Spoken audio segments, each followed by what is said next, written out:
अब देखिए बिहार में क्या स्थिति हो गई है। दही गोप की हत्या है, किसी की हत्या, ये सिर्फ राजधानी पटना की बात नहीं है, पूरे बिहार की बात है। क्या मुख्यमंत्री ही किसी माफिया के गिरोह में शामिल हो जाए तो ये पटेल भवन में बैठे हुए आईपीएस क्या कर लेंगे। ये जो दही गोप था, जिसका असली नाम रणजीत राय है, इसको गोली मार दी गई। अभी कोमा में है, रिवन अस्पताल में इसके सर में गोली धंसी हुई है। इसके बचने की संभावना कम ही दिखाई पड़ रही है। कहना दानापुर की क्या बात करें, पूरे बिहार की बात कीजिए। मुकेश सहनी के पिताजी की जो हत्या हुई दानापुर में हुई, पूरे बिहार में खबरें आती है, वहां दरोगा को शराब माफिया ने कूट दिया। किसी प्रदेश का मुख्यमंत्री यदि राजपूत वोट बैंक में सेंधमारी करने के लिए किसी सजा याफ्ता खूनी को बाहर निकाल दे कायदे कानून में संशोधन करके, तो उस राज्य की क्या स्थिति होगी। अब तो बिहार के आईपीएस अफसरों ने इस्तीफा देना शुरू कर दिया है, लेकिन यहाँ के आईएएस और आईपीएस तो मर्दाना कमजोरी के शिकार हो गए हैं। इतने ज्यादा नामर्द और नपुंसक हो गए हैं कि सुनील पांडे का नाम सुन के ही खटिया के नीचे घुस जाएंगे। बिहार में जब भी किसी बड़े आईपीएस को बड़ी जिम्मेदारी दी जाती है तो बिहारियों को उम्मीद होता है कि चलो भाई अब क्राइम कंट्रोल हो जाए।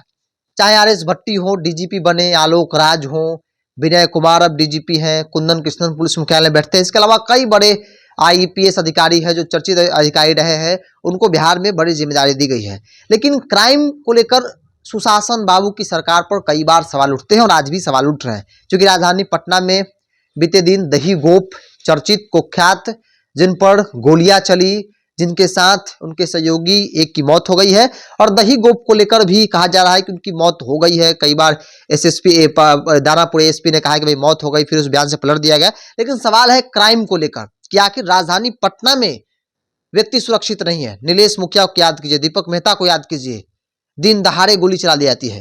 मेरे साथ पूर्व आईपीएस अधिकारी अमिताभ कुमार दास है। बिहार में भी आपने काम किया है। राजधानी पटना की जो स्थिति है क्राइम को लेकर, लगता है कि भाई बड़े बड़े आईपीएस आते हैं, उनको जिम्मेदारी दी जाती है और कुछ होता कुछ नहीं। देखिए आईपीएस अफसरों की अदला बदली से कुछ होगा भी नहीं, है ना। क्योंकि जब हमारे मुख्यमंत्री हैं पलटू राम, वो माफिया डॉन अनंत सिंह के गिरोह में शामिल हो चुके हैं और मुख्यमंत्री अनंत सिंह के आज्ञाकारी चपरासी बन गए हैं।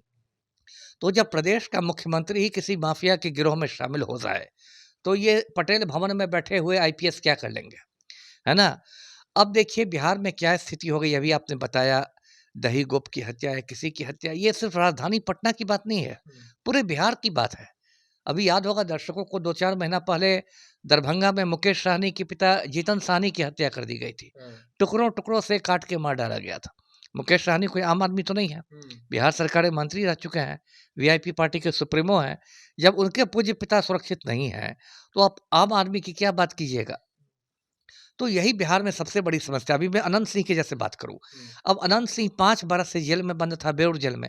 2-3 महीने पहले इसको पटना हाईकोर्ट ने रिहा कर दिया और ये जेल से बाहर आ गया। तो कायदा क्या था? कायदा के मुताबिक पटना हाईकोर्ट के फैसले के खिलाफ बिहार सरकार को सुप्रीम कोर्ट में अपील करनी चाहिए थी। कायदा यही था। लेकिन मुख्यमंत्री खुद अनंत सिंह के गिरोह में शामिल हो गए हैं तो कोई अपील नहीं किया गया। अब मैं दर्शकों को याद दिलाऊं, 2015 में अनंत सिंह ने पुटूस यादव की हत्या कर दी थी बाढ़ में, याद होगा आपको भी। चर्चा भी रहा, बहुत चर्चित हत्याकांड था पुटूस यादव हत्याकांड। 2015 में अनंत सिंह की गिरफ्तारी भी हुई थी, बाद में फिर वो जो होता है जमानत पर छूट गया। अभी किसी को पता नहीं है पुटूस यादव हत्याकांड का जो ट्रायल है उस सुनवाई की स्थिति क्या है। इतना ढोल बजाया जाता है, पुलिस मुख्यालय भी ढोल बजाता है, पलटू राम भी ढोल बजाता है, speedy trial speedy trial speedy trial, मतलब केसों का त्वरित विचारण होगा। तो कायदे से पुटूस यादव हत्याकांड का स्पीडी ट्रायल होना चाहिए था, त्वरित विचारण होना चाहिए था और उसमें अनंत सिंह को दंडित करवाना चाहिए था। लेकिन फिर वही वही बात है कि पलटू राम ही अनंत सिंह के चपरासी बने हैं तो दंडित कौन करेगा। अभी तो ये स्थिति हो गई है कि अनंत सिंह मूंछ पर ताव देकर मुख्यमंत्री आवास जाता है, एक अणे मार्ग, और बंद कमरे में पलटू के साथ उसकी गुफ्तगू होती है। क्या मजाक है। और सिर्फ अनंत सिंह की बात नहीं है, पिछले साल याद दिला दूं, एक सजा याफ्ता खूनी है बिहार का, आनंद मोहन। उसने गोपालगंज के डीएम का नेशनल हाईवे पर खून कर दिया था दिन दहाड़े। उसको उम्र कैद की सजा मिली और पलटू ने उसको जेल से बाहर कर दिया। उसके लिए जेल मैनुअल में संशोधन कर दिया गया, बिहार सरकार के कायदे कानून बदल दिए गए। क्योंकि पलटू को राजपूत वोट बैंक में सेंधमारी करनी है।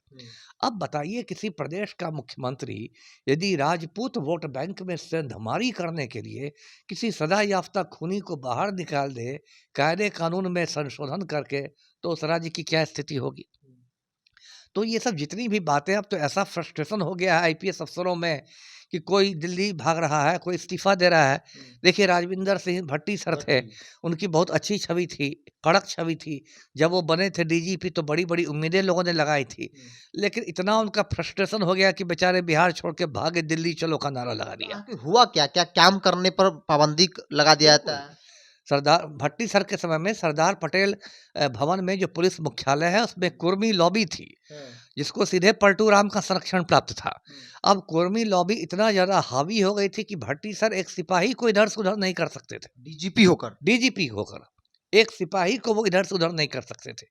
कुर्मी लॉबी ने उनको इतना कमजोर बना दिया था, तो बेचारे फ्रस्ट्रेशन में आके भागे, दिल्ली चलो। अब तो बिहार के आईपीएस अफसरों ने इस्तीफा देना शुरू कर दिया। शिवदीप लांडे 2006 बैच का आईपीएस है, पूर्णिया का आईजी था, उसने इस्तीफा दे दिया, फेसबुक पर डाल दिया कि मैं छोड़ रहा हूँ। ये है अब काम्या मिश्रा 2019 बैच की आईपीएस, दरभंगा की ग्रामीण एसपी थी, उसने इस्तीफा दिया और चली गई उड़ीसा, मयूरभंज अपने गृह जिला चली गई। तो आईपीएस अफसर लोग इस्तीफा दे, मुझे फ़ोन करते हैं एसपी लोग, डीआईजी लोग फ़ोन पर ऑलमोस्ट रोते रहते हैं कि सर बहुत मुश्किल है काम करना। ये बिहार की अलग अलग जिलों की एसपी की स्थिति है। हाँ, कि सर हम लोग कुछ नहीं कर सकते हैं। वो लोग बोलते हैं कि कुर्मियों को तो लगता है रेप करने का लाइसेंस मिल गया है, कोई कुर्मी रेप कर दे हम लोग उस पर एफआईआर नहीं कर सकते हैं। यही स्थिति हो गई बिहार में। अब मैं क्या कहूँ, मैं एक दूसरी तस्वीर दिखाता हूँ दर्शकों को। ये तस्वीर है भाजपा के वरिष्ठ नेता सुनील पांडे की। इसका बेटा हाल में तराड़ी से विधायक बन गया है, नाम है विशाल प्रशांत।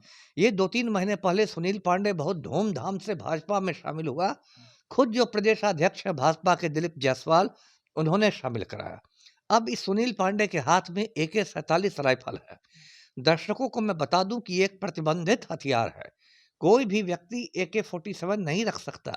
ये हथियार सिर्फ सेना और पुलिस को सप्लाई किया जाता है। दर्शकों को याद होगा, फिल्म अभिनेता है संजय दत्त, जब उनके घर से AK-56 की बरामदगी हुई थी तो मुन्ना भाई को 3-4 साल जेल में रहना पड़ा।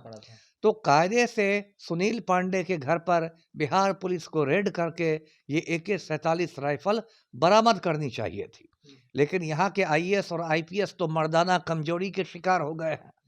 इतने ज़्यादा नामर्द और नपुंसक हो गए हैं कि सुनील पांडे का नाम सुन के ही खटिया के नीचे घुस जाएंगे, बस गरीबों पर एक्शन लेने आता है। अभी मैं गृह सचिव का प्रेस कॉन्फ्रेंस देख रहा था, गृह सचिव कहते 3 लाख लोगों को हमने जेल भेज दिया। अरे 3 लाख, और मैं दावे के साथ कह सकता हूँ 3 लाख में 2.5 लाख तो ऐसे लोग जेल गए होंगे जिन्होंने दरोगा जी को मुर्गा नहीं खिलाया होगा, दारू नहीं पिलाई होगी। और जो बचे 50,000 इसलिए जेल गए होंगे क्योंकि वो बहुत टुटपुजिया अपराधी हैं। यदि सच में 3 लाख अपराधी जेल चले जाते तब तो बिहार में राम राज्य आता। तब तो बकरी और बाघ एक ही घाट पर पानी पीने लगते। देखते कि एनआईटी घाट पर बकरी और बाघ एक ही साथ पानी पी रहे हैं।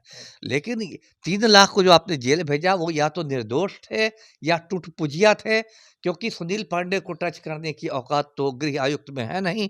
ये तो एक बार फोन करेगा तो गृह आयुक्त को गन्ना आयुक्त बना दिया जाएगा। जी, एक सवाल ये भी है, राजधानी पटना में जिस प्रकार से एक के बाद एक इस तरह की घटनाएं हो रही हैं, आपराधिक घटनाएं हो रही है, दही गोप को गोली मारी गई, उसके साथ एक उनके सही गोरख राय की हत्या भी हो गई। रीतलाल यादव जो स्थानीय विधायक उनके करीबी कहे जाते हैं, रीतलाल यादव के भाई पर कार्रवाई हुई, सरेंडर करना पड़ा। लगता नहीं कि दानापुर के इलाके में जो प्रशासनिक पकड़ है वो कमजोर हो गई है सरकार। वही मैंने कहा ना, दानापुर की क्या बात करें, पूरे बिहार की बात कीजिए। मुकेश सहनी के पिताजी की जो हत्या हुई दानापुर में हुई नहीं हुई, पूरे बिहार में खबरें आती है। वहाँ दरोगा को शराब माफिया ने कूट दिया, वहाँ इंस्पेक्टर को बालू माफिया ने कूट दिया, वहाँ ऐसे थाना वालों को पीट दिया। पूरे बिहार से ऐसी खबरें आ रही, बस दानापुर की बात क्यों। और दानापुर में देखिए, ये जो दही गोप था जिसका असली नाम रणजीत राय है, इसको गोली मार दी गई। अभी कोमा में है, रिवन अस्पताल में इसके सर में गोली धंसी हुई है। इसके बचने की संभावना कम ही दिखाई पड़ रही है। इसका साथी गोरख राय मारा गया। ये कुर्बी दही गोप 2 नंबर का ही आदमी था, ये मैं नहीं कह रहा कि ये शरीफ आदमी था, लेकिन जिस तरह से वर्चस्व की लड़ाई हो रही है और पुलिस बस खाली खोखे इकट्ठा कर रही है, खाली पुलिस का क्या काम रह गया कि खाली खोखे इकट्ठा करो और पोस्टमार्टम कराओ। ये तो काम पुलिस का देना है, आपको तो अपराधियों में खौफ पैदा करना चाहिए था। तो और जो हमारे पलटू राम है वो आज से प्रगति यात्रा पर निकल गए हैं, जिसको मैंने दुर्गति यात्रा का नाम दिया है ना? वो तो यात्री ही है ना, ये उनकी 15वीं यात्रा है और इस यात्रा का बजट है 224 करोड़ रुपए। और मैं ये भी बता दूं आपके चैनल पर कि 10 करोड़ में पूरी यात्रा निपट जाएगी और बाकी 214 करोड़ जो है ना उसका बंदर बांट हो जाएगा भ्रष्ट नेताओं और भ्रष्ट अधिकारियों के बीच। यही हो रहा है बिहार में जी। तो ये परिस्थिति है बिहार में क्राइम को लेकर, क्योंकि नीतीश कुमार जिसे सुशासन बाबू भी कहा जाता है और सुशासन बाबू की सरकार में इस तरह की घटनाएं, आपराधिक घटनाएं न सिर्फ राजधानी पटना बल्कि बिहार के अलग अलग जिलों में देखने को मिल रहा है। पूर्व आईपीएस अधिकारी अमिताभ कुमार दास पटना में रहते हैं और बिहार के अलग अलग जगहों पर इन्होंने अपनी सेवा दी है और बिहार के प्रशासन को और वर्तमान परिस्थिति को बहुत करीब से जानते हैं। जब इस तरह की कोई घटना होती है तो इन उन तमाम चीज़ों पर ये स्टडी करते हैं, पता करते हैं कि भाई किस प्रकार की घटना हुई, कौन दोषी है, क्या हो रहा है, कमी कहाँ थी, सरकार फेल कहाँ है, प्रशासन फेल कहाँ हुई। बहरहाल इस पूरी रिपोर्ट में इतना ही। आपको क्या लगता है, आप अपनी राय को कमेंट्स बॉक्स में रखिए। अगर आप मेरे चैनल को यूट्यूब पर देख रहे हैं तो सब्सक्राइब कर लीजिए, फेसबुक पर देखें तो पेज को लाइक और फॉलो कर लीजिए।